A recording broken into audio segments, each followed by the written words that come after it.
begin from the National Assembly complex in Abuja, where President Muhammadu Buhari has presented the 2021 budget estimate, which is tagged Budget of Economic Recovery and Resilience. This he presented to a joint session of both chambers of the National Assembly.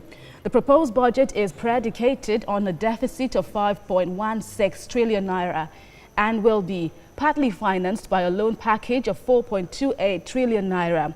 The appropriation bill also targets 481.41 billion naira as statutory transfers, a category in which the National Assembly budget falls. The sum of 5.75 trillion naira is appropriated for recurrent expenditure, while 3.33 trillion naira for capital expenditure and another 3.12 trillion naira for debt servicing. The proposed oil benchmark is pegged at $40 per barrel a day, while oil production is targeted at 1.86 million per day at an exchange rate of 379 naira to a dollar. Joining me now to discuss this is policy analyst Kelechi Deka. He joins us from Lagos here. Thanks a lot for joining in at this time. We're seeing a deficit of 5.16 trillion naira. What do you make of that?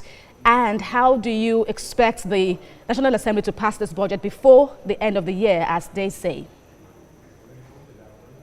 Yeah, I'm optimistic. I'm cautiously optimistic.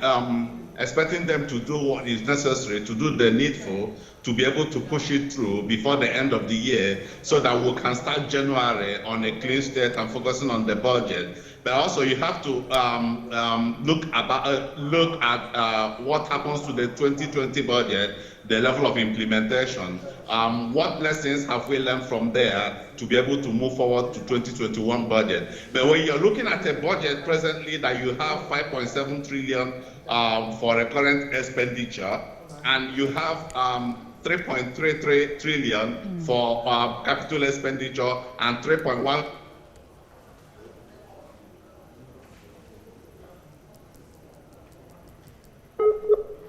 Apologies there. We just lost connection with Kelechi Deka. We'll try to reconnect and continue our discussions on the President's presentation of the 2021 budget estimate. In the meantime, let's tell you about a report here in Lagos where 5 people have been confirmed dead. We'll get back to this report of the explosion. Let's get back to Mr. Deka. We have you now. Thanks for joining in again. You were talking about the breakdown of the budget, especially the recurrent and capital expenditure. Carry on, please.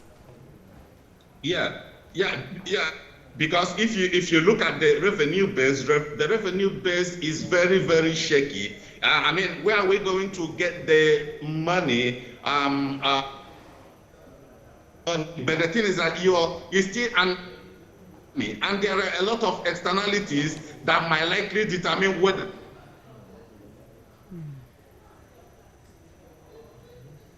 election, whoever becomes the president of America has a lot of bearing on what happens in the international oil market. The relationship between America and China, relationship between Russia and Saudi Arabia, these are things that we don't have control over. Then when you look at what's happening in Nigeria, then you look at the flooding that has taken place in the last few weeks. Most of those areas are the agricultural producing areas of this country. So you are going to also have the issue of food scarcity on the offing. So these are some of the things you have to take into consideration. Then we expect the government to be very circumspect in expenditure to be able to actualize this. But I don't see this as a budget of recovery. When you're going to spend that amount of money in debt servicing and you're spending that amount of money, 5.75 trillion, Absolutely. in recurrent expenditure. And if you look at the 5.75 trillion naira that will be put aside for recurrent expenditure, the largest in the components of the budget, but then the president says this is due to the spate of ghost workers and MDAs spending money unlawfully. Yeah, but I mean that shouldn't be an excuse, because we've been having a lot of policies that the government has been putting in place over time, trying to check the issue of ghost workers and also trying to curtail expenditure by the MDAs. So that's their problem. They're the ones that are supposed to sort this thing out. There should be more money in capital expenditure than in recurrent expenditure. You can't spend this amount of money for recurrent and you say you're going to recover. You're not recovering anything. You're putting money back into the pockets of those who have been messing up the economy over time, and it's not going to trickle down to the ordinary people. It's not going to trickle down to the real sectors of the economy, because the capital expenditure is still very low compared to recurrent expenditure. All right, and then let's also look at the money set aside for National Assembly running around now. Of course, this in the light of legislators at the federal level not being open enough, not being transparent enough about how they spend monies accrued to them. Yeah, that's about 481 billion that's setting aside for statutory transfers. This is huge. Nigeria is still running one of the most expensive governments you can think of in the whole of Africa. And I mean, our legislators are still among the highest paid in the world. At a time where the world, every government all over the world, people are cutting costs, people are seeing how they can be able to reduce expenditure, we are still running a highly over-bloated government. And I don't see how this is going to take us out of the woods, because we are predicating a lot of our expectations and a lot of our optimism on externalities that we don't have control over. Supposing oil price crashes tomorrow, what are we going to do? Where are we going to get the money? Are you saying the $40 per barrel, how realistic is that?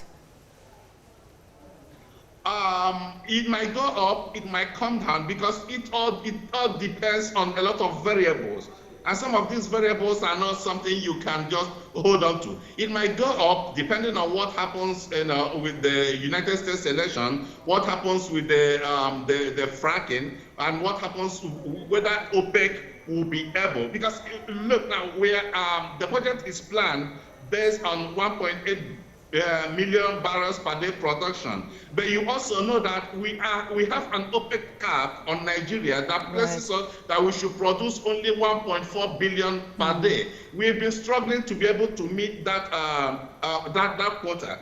Are we going to continue in violation of the OPEC quota and produce more, or are we going to stay with OPEC quota? If we stay with OPEC quota, we will be able to raise enough revenue to be able to fund the budget. So these are some of the unanswered questions. There's a likelihood that oil might hit up to 50, but there's also the likelihood that it might come below 55. What the country needed was, we needed some fiscal buffers. So in case oil falls below our expectation, we'll still be able to run the government without shutting down. Kelechi Deka, a fine place to rest our conversation at this time. Thanks a lot for your contributions.